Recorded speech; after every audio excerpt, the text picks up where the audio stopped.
Егорова Эльвира, ученица 4 класса Сардановской средней школы имени Татьяны Скрыбыкиной Иннокентьевны.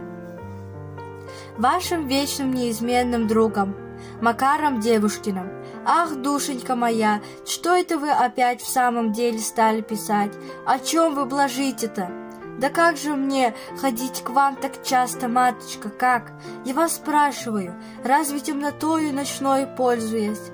Да вот теперь и ночей-то почти не бывает. Время такое. Я и то, матушка моя, ангельчик, вас почти совсем не покидал. Вовсе время болезни вашей, во время беспамятства-то вашего. Но и тут я и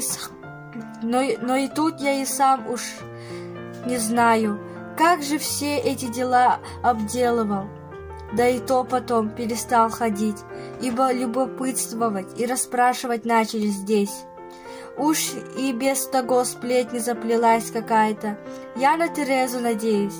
Она не болтлива, но все же, сами рассудите вы, матушка, каково это будет, когда они все узнают про нас, что-то они подумают, и что они скажут тогда.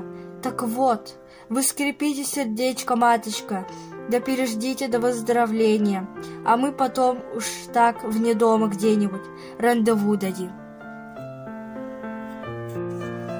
Любезнейший Макар Алексеевич, мне так хочется сделать вам что-нибудь угодное и приятное за ваши хлопоты и старания обо мне, за всю вашу любовь ко мне, что я решилась наконец на скуку порыться в моем комоде и отыскать мою тетрадь, которую теперь я посылаю вам.